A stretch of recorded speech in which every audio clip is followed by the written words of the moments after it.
Hello everybody and welcome to Bite Size Biology, and today we are looking at human reproduction, and this is part 2. So the last video there we went over 2020 and we got as far as 2014, 2015, and today we are going to continue on for that. So we got as far as 2015 last time. So 2013, question 13a. So this is question 13, so there's a full question belonging to it this time, so that's 60 marks. In humans, widening of females' hips is an example of a physical change that distinguish the sexes but are not essential for reproduction. To what term does the definition in italics refer to?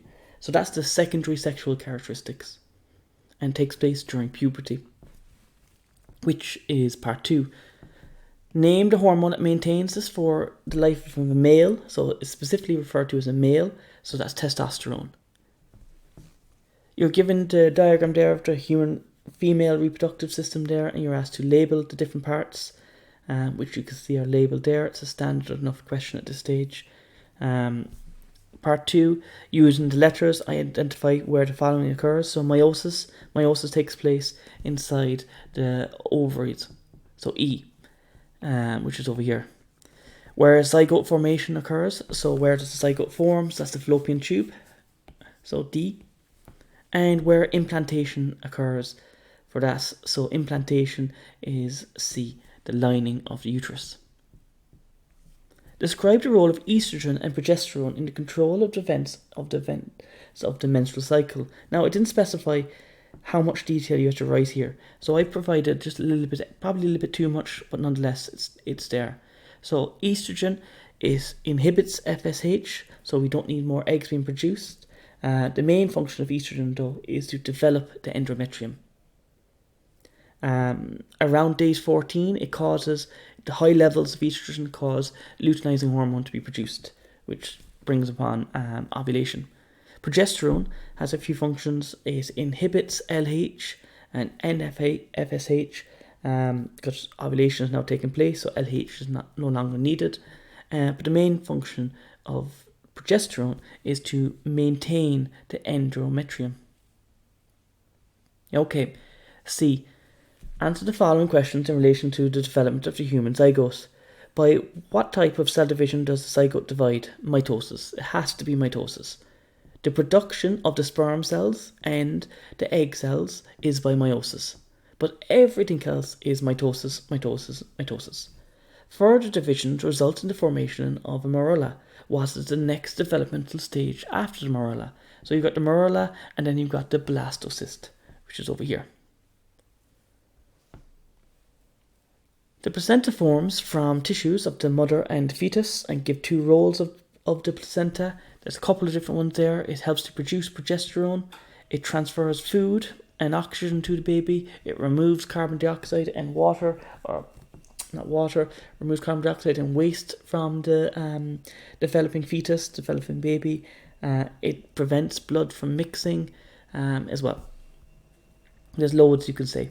Give one change experienced by the mother that indicates to her that the birth process is starting.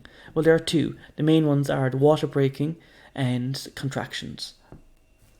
And give a short account of the birth process. So I write it like this, and it's the simplest way to go about it.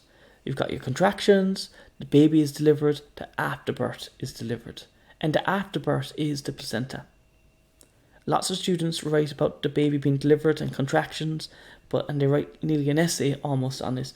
But it's not necessary, just a few lines, one line in this case, but they often forget about the afterbirth. Okay, that's the part that nobody ever really talks about so much. The placenta has to be removed too. So that was it for that year. 2012. Name the 3 germ layers, and for each germ layer, name a structure in the adult body that develops from it. So that's why I've been putting it in the past video, just to get you used to it. Remember them off by heart. The endoderm, the digestive system, the mesoderm, the skeletal system, ectoderm, the skin. So there's a couple there now, and there's more than just those, of course. They're the only germ layers, but there's more systems that develop that you can write about. They're just the ones that I learn off. So from what tissues does the placenta develop from? Again, tissues being plural, the placenta develops from 2 tissues, everybody. So that's the uterine tissue and the embryonic tissue, which comes from the developing fetus. What is the amnion, and state the importance of the amnion for the fetus? So the amnion is simply a membrane that surrounds the developing baby or the developing fetus. It doesn't matter about your wording here. And what's the function of it is to protect it. And be specific here. What does it protect from what? It protects the baby from knocks and bumps. Okay, 2010. What is semen? Semen consists of two things, that's sperm cells and seminal fluid. Lots of students get that one wrong. Okay, they just write down sperm cells.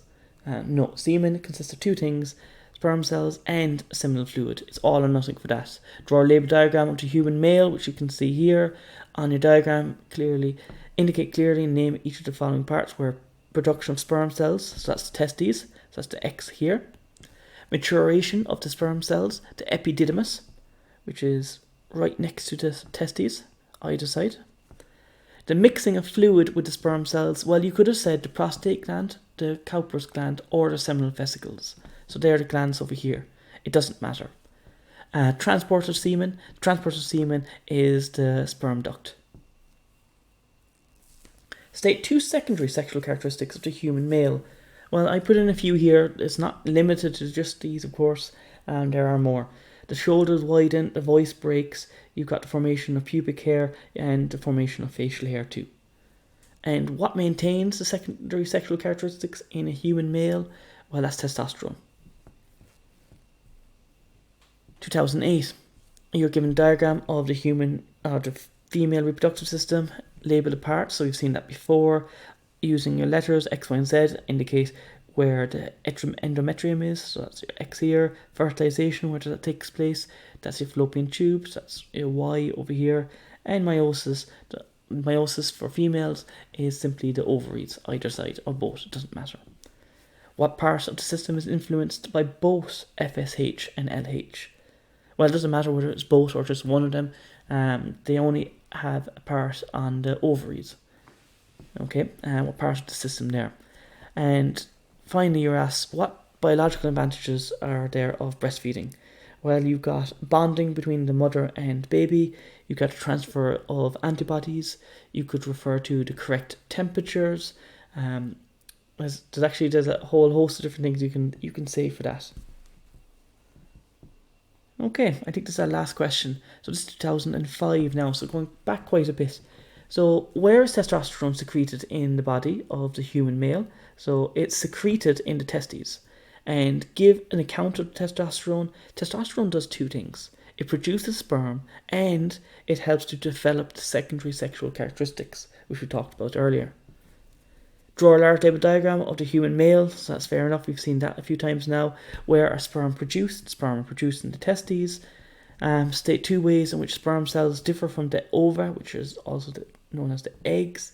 So sperm cells have a tail. Sperm cells could either have the Y chromosome or the X chromosome, whereas the egg can only contain the X chromosome. There's probably more than that, but they're the two main ones. Name a gland that secretes seminal fluid. You can either say the Cowper's gland, the prostate gland, or the Cowper's gland, or seminal vesicles.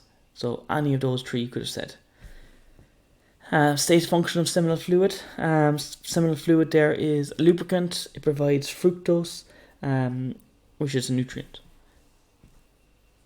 The final part of this question now is on about contraception. What exactly is it? It's the deliberate prevention of pregnancy or fertilization. You can say either or, it doesn't matter, but use the word deliberate. Give an example of a surgical method of male contraception and suggest an advantage and disadvantage. So it's surgical, so there's only one option there, and that's a vasectomy. It's a simple enough operation, so that's an advantage. A disadvantage is it's very difficult to reverse, sometimes impossible.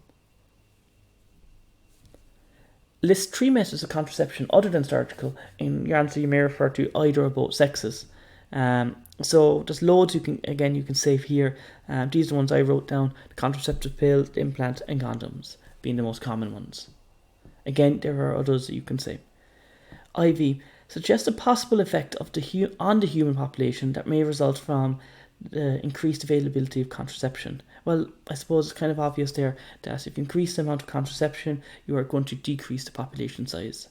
which is no harm either considering the severe disadvantages of too many humans being on the planet in terms of the environment and things running out and sustainability. In addition to population decrease, you've also got a decrease in STIs. Now, STIs are sexually transmitted infections, and like contraceptive pill won't really decrease STIs, and similar with implant, because all they do is they prevent against pregnancy by using hormones. However, condoms will prevent some STIs, or most STIs, because it's a physical barrier. And I think that's it, everybody. It is. Okay, so you can see there now, like there's two sets of questions for the majority of it when they're coming up. They're either coming up as a full 30 mark question or a full question in total, so 60 marks. You can see there's quite a lot that can be asked, but the questions are very repetitive, and they're okay once you get the hang of it. You just need to practice drawing and labeling the diagrams, and to get to grips with the hormones. The rest of it is fairly straightforward. Okay, everybody, I wish you the best of luck with your studies.